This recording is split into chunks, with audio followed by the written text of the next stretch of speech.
Good evening, my News Media TV family. Welcome back to the channel for another news update for March 21, 2024. And in the news this evening, duo who tried to ship cocaine in snacks found guilty to be sentenced in May. Two St. James residents who were arrested in 2021 after 9 ounces of cocaine was discovered in cheese puffs and plantain chips packages at a courier company have been found guilty of breaching the Dangerous Drugs Act. Kedisha Johnson and Calvin Grant were charged with possession, dealing, attempting to export, and a conspiracy to export cocaine. However, no evidence was offered on the conspiracy charge. Trial Judge Sasha Marie Smith Ashley, who delivered the verdict on Tuesday, said that her decision was supported by the prosecution's evidence that the two were aware that cocaine was concealed inside the packages. According to her, in Johnson's case, the evidence presented in court clearly demonstrated willful ignorance. It is a clear case of willful blindness when the evidence shows that she had it in her possession and handed it over. All of these red flags were there, and she decides to turn a blind eye, the judge said. She then referred to Grant's statement, in which he said he picked up the package from a man but could not provide any further information. What is also alarming is that by the time he gives his statement, I have 2 different accounts of his version of events. I find that in all of that, there is something more from which I can infer guilt, Smith Ashley stated. On those grounds, she declared them guilty and postponed the sentencing until May 9 to allow for the preparation of social inquiry reports. Their bails were extended. According to reports on February 25, 2021, Johnson went to a courier company in Montego Bay. To send a box to a person in Canada. The box contained several packages labeled cheese puffs and plantain chips. The packages were later found to contain 9 ounces of cocaine. After being cautioned, Johnson told the authorities that Grant had given her the box to ship. Grant was subsequently arrested. St. Mary police mourn loss of young constable. Police in St. Mary have been left shocked and saddened by the sudden passing of their colleague, 27-year-old Constable Shaquille Ellis. Ellis, who was assigned to the detention and court unit, died on Thursday morning. He was a member of the Jamaica Constabulary Force for 7 years. Police reports are that Ellis was at home with his mother in Rock River in Richmond about 6 a.m. when she went to wake him, but found him unresponsive. The Richmond police responded and Ellis was taken to the Onoto Bay Hospital where he was pronounced dead. According to the police, no signs of violence were seen during their preliminary investigation. They are awaiting the results of a post-mortem. 2 people rushed to hospital after vehicle goes over precipice in St. Mary. 2 people rushed to hospital after the motor vehicle in which they were traveling went over a precipice on the Temple Hall Main Road in St. Mary around midday on Thursday. The incident reportedly involved a Subaru Impreza with 3 people aboard, which collided with a Prado motor vehicle. It is said that the driver of the Subaru escaped serious injuries. It is alleged that the Subaru driver overtook a line of traffic and lost control when he hit the Prado. My wife is a self-made woman, says Holness. Prime Minister Andrew Holness on Thursday described his wife, House Speaker Juliette Holness, as an independent and a self-made woman, a seemingly indirect address to the criticism of Mrs. Holness that led to the walkout of the House of Representatives by government members of Parliament on Tuesday. He gave the shout-out to his wife during his opening remarks of his contribution to the 2024-2025 budget debate, during which he also welcomed his mother, who was present in the gallery. I want to thank my family for their love and support, particularly Juliette, an independent woman, a self-made woman who has achieved all that she has in her own right, Holness said. On Tuesday, during his contribution to the budget debate, opposition leader Mark Golding earned the ire of government MPs after he criticized the appointment of the Speaker, who is the Member of Parliament for St. Andrew East Rural, as a bad practice. Said Golding, the head of Parliament, Juliette Holness, is now the spouse of the head of government. This really does not sit well with the tradition that the Speaker must act independently of the government of the day. The Speaker is intended to be independent and must act independent of the government of the day. That is the tradition, he insisted, while he was being shouted down by government MPs who took offense to his remarks and walked out of the chamber en masse, led by the Prime Minister. Man accused of killing two brothers gets a bail. A man implicated in the 2017 murder of two brothers in Albion, St. James, was granted bail in the sum of $1 million when he appeared in the St. James Parish Court on Tuesday. Oran Dunn, who is of St. Mary and St. James addresses and was previously on the St. James Police's most wanted list, was charged in connection with the fatal shooting of Patmore Fruity Johnson and his brother Okan Wisiwasi Johnson of Albion in the parish. Presiding Judge Sasha Marie Smith Ashley granted him bail after his attorney, Charles Sinclair, filed a bail application on his behalf. Sinclair, during the bail hearing, refuted the prosecution's claim that Dunn evaded authorities for 7 years following the 2017 double murder.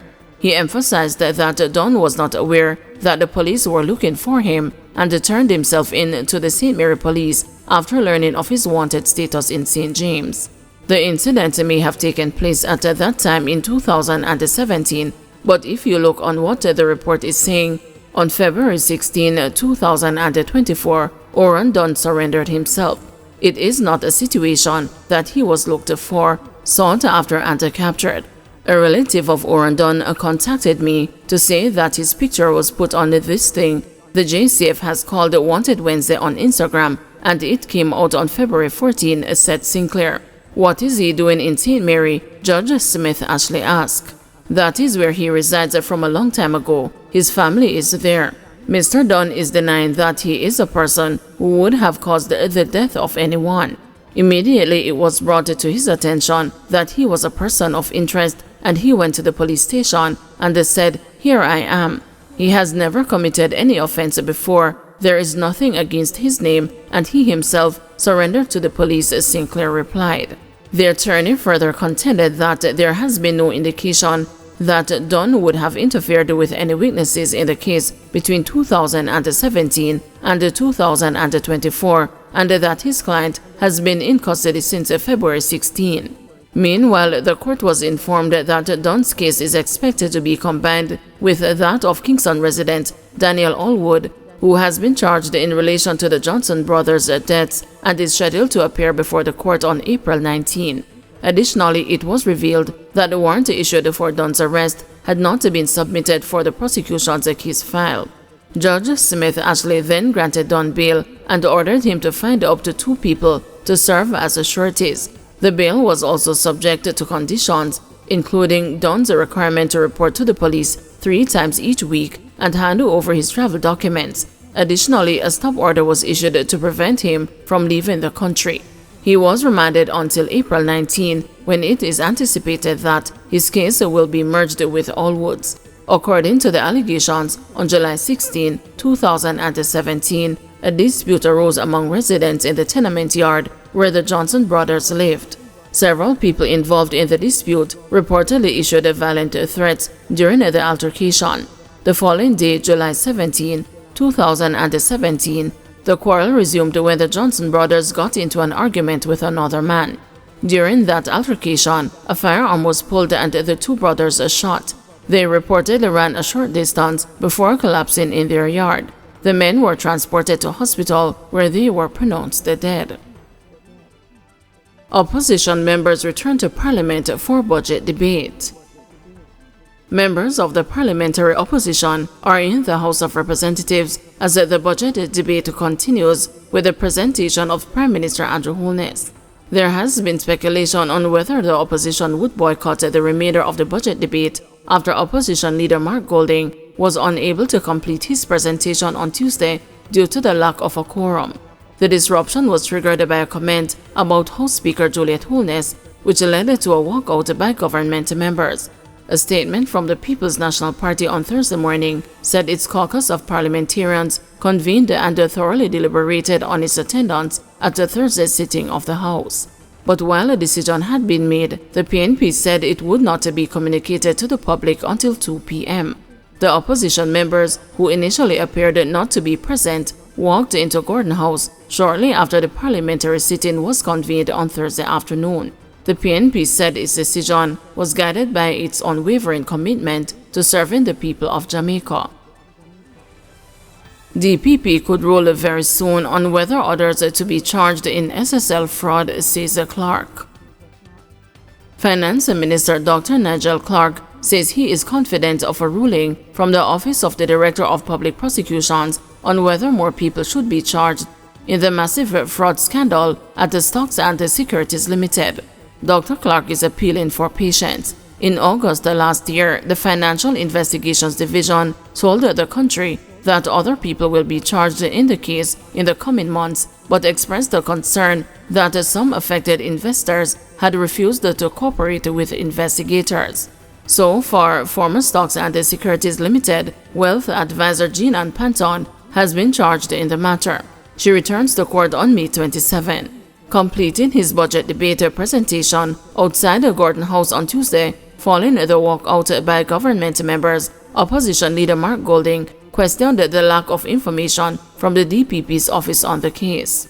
The government took the unprecedented decision to procure the services of a multinational independent forensic audit firm that produced a report on which the FID and other investigative authorities have been able to build a case and to submit that case to the Office of the Director of Public Prosecutions for adjudication, for a decision.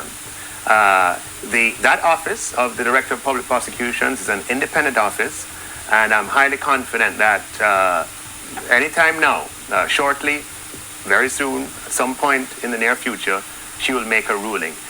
On the matter of that report from Kroll, it would not be in the interest of justice for that to be released at this time, because that report, forms the basis of or a substantial part of the basis for the case that could end up in court.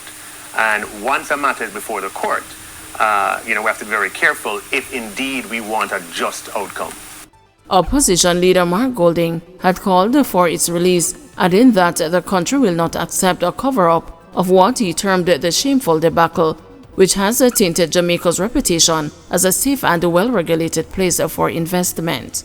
Jamaica's iconic global track superstar, the Honorable Usain Bolt, and many other innocent investors were carried down in the scandalous SSL fiasco, and we can't hear anything about charges being brought against the culprits. I have been told that the DPP's office is dragging their feet when there are a number of people that the Financial Investigations Division are seeking to bring charges against.